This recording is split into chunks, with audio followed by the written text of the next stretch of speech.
We provide you the platform to turn your dreams into reality. Give wings to your aspirations with KR Mangalam University. Pakistan को इस बात का आभास है कि वो भारत से सीधी जंग लड़ नहीं सकता, जीत नहीं सकता। यही वजह है कि इन्फ्लुएंसर हो या फिर जासूस, पाकिस्तान उच्चायोग उसका इस्तेमाल करता रहता है। हम मेवात इलाके में बने हुए हैं। नूह के मुख्यालय से लगभग 15 किलोमीटर दूर वो गांव है जिसके अंदर तारिक का घर है। तारिक को फिलहाल पुलिस ने 7 दिनों की रिमांड में रखा है और कथित आरोप ये है कि पाकिस्तान उच्चायोग के 2 अधिकारियों के साथ, एक बलूच के साथ और एक जाफर के साथ उसके संबंध थे। उसने ना सिर्फ कुछ सिम प्रोवाइड करे बल्कि खुफिया सूचनाएं भी। और आप ये घर देख सकते हैं कि ये तारिक का घर है और यहाँ पे जो मुख्यालय है, जिला मुख्यालय, यहाँ से लगभग 15 किलोमीटर दूर ये गाँव है। उनके परिवार वाले भी हमारे साथ बात करने के लिए होंगे और घर की पहली स्थिति आपको दिखा देते हैं कि आप देखिए कि यहाँ पे कूलर लगा हुआ है, एक घर है और परिवार वाले लगातार उनके भाई वगैरह बात करने के लिए है। भाई, आपसे पहले आपका नाम जानना चाहेंगे और क्या हुआ था, कब आपको पता चला कि पाकिस्तान उच्चायोग के संपर्क में है, ये स्थिति है? क्योंकि वीज़ा तो कई बार लगाया है, आपके भाई गए भी थे पाकिस्तान, कितनी बार जा चुके? आपका नाम क्या हुआ? सर, मेरा नाम जावेद है, मैं तारिफ से बड़ा हूँ। हम 5 भाई हैं, 5 बहन हैं। तो पाकिस्तान में हमारे दादाजी के बड़े भाई रहते हैं, वहाँ आना जाना तो सबका ही रहेगा। पाकिस्तान के कौन से राज्य में, कौन से सूबे में? लाहौर के पास पुराना काना है, उसमें हमारे दादाजी रहते हैं।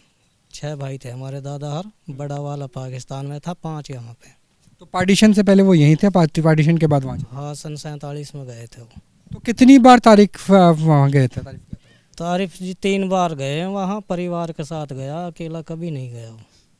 तो कभी ऐसा हुआ कि सिम वगैरह लिए हो जिस तरह के आरोप लगे हैं, या फिर पैसे का लेन देन जिस तरह के आरोप लगे हैं? सर, इसके बारे में हमें कोई नॉलेज नहीं है सिम वगैरह के बारे में, लेकिन हमारी नज़रों में कभी ऐसा कुछ हुआ ही नहीं। पुलिस वाले कब आए थे गिरफ्तार करने? सर, पुलिस तो घर पे अब तक नहीं आई। 17 तारीख को वो यहाँ से 2 एकड़ दूर एक बुजुर्ग के पास हुक्का पी रहा था, वहीं से ले गए उसको। उस बुजुर्ग ने बताया था हमें। तो 2 दिन तक हमको मिलने भी नहीं दिया। ये बोलते रहे कि पूछताछ हो रही है, शाम को छोड़ देंगे। फिर दूसरे दिन भी ये बोला पूछताछ हो रही है, शाम को छोड़ देंगे, थाने से ले जाना। ये बात कही थी हमसे। तो अंदर ना मिलने दिया गया, ना फ़ोन पर बात हुई? कोई वकील वगैरह किया अभी तक? अभी तक हमने कोई वकील नहीं किया।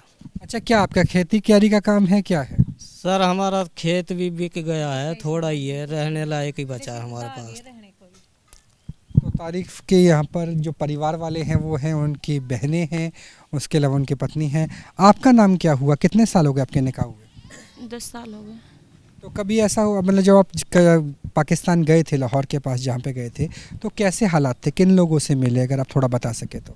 बस वही अपने परिवार से मिले थे, वहाँ से आगे कोई ना, बस खाली अपने परिवार के पास गए थे, वहीं रहे हम, कहीं ना गए। और कहीं घुमाने लेके गए आपके शौहर आपको, लाहौर में, इस्लामाबाद में, कराची में? ऐसे कुछ ना गए, बस अपनी रिश्तेदारी में। लाहौर जो मुख्य शहर है वहाँ गए थे घूमने? नहीं, ना गए। तो कभी ऐसा हुआ कि कुछ अच्छे गिफ्ट मिले हों, कुछ और लोग मिलने आए हों, परिवार के बाहर के कुछ लोग मिलने आए? कुछ भी ना भाई, ऐसा कुछ भी ना हो। कभी आपको ऐसा लगा कि जैसे सिम की आरोप आ रहा है कि शायद सिम प्रोवाइड किया गया है या फिर सिरसा का फोटोग्राफ्स वीडियोस दिए गए, ऐसा कभी आपको लगा था? नहीं, ऐसा कुछ है ही ना सर। तो मैं तो हुआ के साथ ही रहूं तो मौत पता रहती, चलिए तो भाई हैं, फिर मौत पता रहती है बात की। तो तीनों बार आप साथ में ही थे? तीनों बार साथ में गए हम। आपका नाम क्या हुआ? अफसाना। अफसाना उनकी पत्नी है, आप उनकी बहन है, बड़ी बहन है। तो आपको क्या लगा जब पहली बार ये सुना कि ऐसे कुछ बातें आई हैं? पहले दिमाग में क्या कौन था कि आपका भाई ऐसा हो सकता है? कभी भी ना, बचपन से भी ना देखो कुछ भी, ऐसी कोई बात ही ना है कैसी भी। अच्छा, ये भी कहा गया कि जो उसने खुद ही माना है, आपके भाई ने माना है कि मैं बहुत सारे लोगों को लेके जाता था पाकिस्तान का वीज़ा दिलवाने के लिए। तो वो कौन लोग थे? परिवार के थे, गांव के थे? हम तो आप ही परिवार गए, ऐसा भी, ऐसा कुछ भी ना हो। कुछ ना लगवाए, झूठ है, वो मार मार के हंगवाई है वहाँ पे।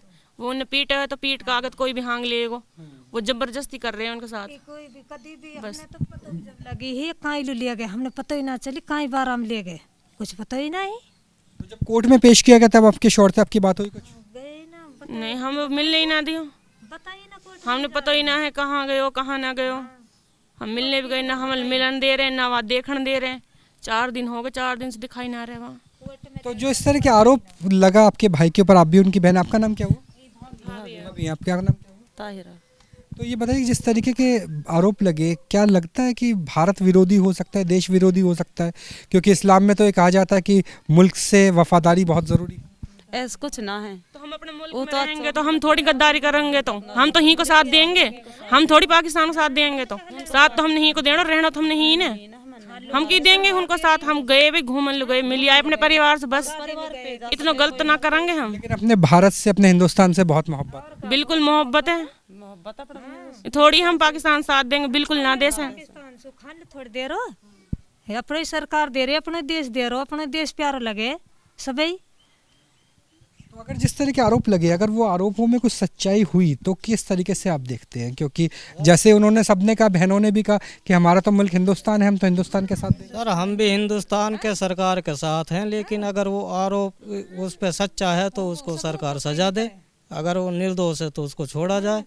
ये नाजायज फंसाया जा रहा है जी सर इसमें। आप पूरे गांव में, पड़ोस गांव में, कहीं भी थाने तहसील में जाके देख लो, उसके खिलाफ कोई मुकदमा दर्ज हुआ, वो उसके पिताजी के खिलाफ हो, दादाजी के हो, परदादा के हो। हमारे दादाजी के भाई एक डीएसपी थे सीआरपी पुलिस में। ऐसा कुछ नहीं है सर हमारे खिलाफ कोई कार्रवाई। मतलब आप ये कहना चाहते हैं कि अगर भाई गद्दार है तो सजा दो, अगर निर्दोष है तो छोड़ दो, छोड़ दिया जाए। हाँ जी, इंसाफ मिलना चाहिए सर। तो आप भी इंसाफ की बात करते हैं और हिंदुस्तान से मोहब्बत है, सब कुछ बहुत ज़्यादा अपने हिंदुस्तान से, अपने देश मिलना चाहिए हमें। जो फैसला हो जल्दी हो। हाँ जल्दी हो, बिल्कुल हम वही चाहेंगे जो जल्दी हो। बच्चे कितने हैं? लड़का है बस यही। बेटा याद आती है पापा की? अपनी मम्मी कहाँ सुन पूछ रो रात से। तो यहाँ पर आप, एक ही लड़का है? हाँ एक लड़का। मेरे पापा खून निकल रहा है मम्मी, मम्मी मेरे पापा खात में खून निकल रहे हैं। कसम कह दी ना रहो, मार रखो कोई। सब कुछ ना देख रहा हूँ। तो यहाँ पे आप देख सकते हैं कि तारिफ का परिवार है, उनका कहना है कि उनके पास बहुत ज़्यादा पैसे नहीं है, अगर पैसे होते तो घर के हालात अलग हो सकते थे। मुल्क से मोहब्बत है और इस्लाम में भी सिखाया जाता है कि मुल्क से वफादारी होनी चाहिए। और अगर तारिफ के लिंक है भारत विरोध के साथ, पाकिस्तान के साथ, तो सज़ा मिले, कड़ी से कड़ी सज़ा मिले, सबूतों के साथ इंसाफ मिले, न्याय मिले। और अगर नहीं है तो उसे छोड़ा जाना चाहिए। लेकिन परिवार का साफ तौर पर कहना है कि 3 बार वो गए, तीनों बार लाहौर भी नहीं गए, अपने गांव गए, वो गांव जिसमें तारिफ के दादा रहा करते थे। पार्टीशन से, विभाजन से पहले 1947 यानी जो पूरा भारत हुआ करता था, वहाँ के हालात थे। और तीनों बार पत्नी साथ में गई थी, एक बेटा है। घर के हालात आप यहाँ पे देख सकते हैं किस तरीके से। और ये साफ तौर पे पूरे परिवार का कहना है कि मुल्क से मोहब्बत है, हिंदुस्तान से मोहब्बत है, भारत सरकार के साथ वो खड़े हुए हैं। लेकिन जो स्थिति है वो नज़र आती है। तारिक के पिताजी हमारे साथ, हम खड़े होकर बात कर रहे थे। अच्छा, आपके पास से उठाया था? मेरे पास उठाया। अच्छा, आप कहाँ पर थे उस टाइम पे? क्या होता, खड़े होकर बात कर लीजिए, क्या हुआ था उस टाइम? हाँ, हम दोनों गए। अपना नाम भी बता दीजिए। पहले गए मैं ताउडू। अच्छा, दोनों ताउडू गया हम। ताउडू आके है नहीं, बस हम घर लो गया। हाँ, वो यूँ बोलो चलो हुक्का पीएंगे, तू चिलम भर ले और मैं पानी कर लो हुक्का में। मैं यहाँ धर लंगो चिलम में, और भाई एकदम का दम जान किस आ गया तो झट देर पकड़ लियो। पुलिस आई थी? कौन थे? वहाँ से आई वाला, अच्छा, उन्हें पकड़ो। कितने बजे के आसपास की बात थी?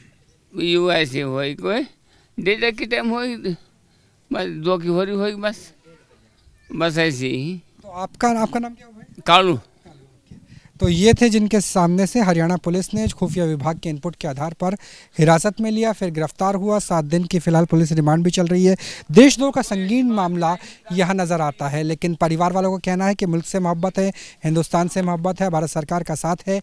अगर पति ने, भाई ने कोई गलती की है तो इंसाफ मिले, सज़ा मिले, परिवार का उससे कोई लेना देना नहीं है। लेकिन अगर गलती नहीं की है तो भी न्याय मिले और परिवार के पास वापस तारिफ लौट कर के आ जाए।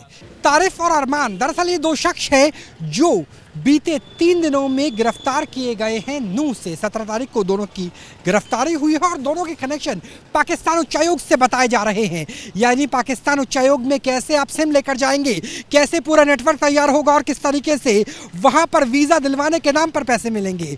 सिरसा जिसके पास में फतेहतूब मिसाइल गिरती है, उसके लिए रेकी की जाएगी और उसका नूह कनेक्शन क्या होगा, यह साफ तौर पर सामने आ गया है। यानी पाकिस्तान की जो दिल्ली में मौजूद हाई कमीशन है वो वो लाइजनिंग का काम करते हैं आतंकवादियों के लिए, आईएसआई के लिए काम करते हैं डिप्लोमेटिक कवर के साथ। और ये नजर आता है ऑनलाइन सोशल मीडिया इन्फ्लुएंसर से लेकर ऑफलाइन स्पाई नेटवर्क तैयार करने को लेकर। और जिस स्पाई नेटवर्क की हम बात कर रहे हैं उसके तार राजधानी दिल्ली से 100 किलोमीटर से भी कम दूरी पर नूह से जुड़ते हुए नजर आते हैं, हरियाणा से जुड़ते हुए नजर आते हैं। अब इन दोनों ही कथित तौर पर पाकिस्तानी जासूसों से पूछताछ की जा रही है, खुफिया एजेंसी से लेकर हरियाणा पुलिस तक, ताकि एक नेटवर्क तैयार पता किया जा सके।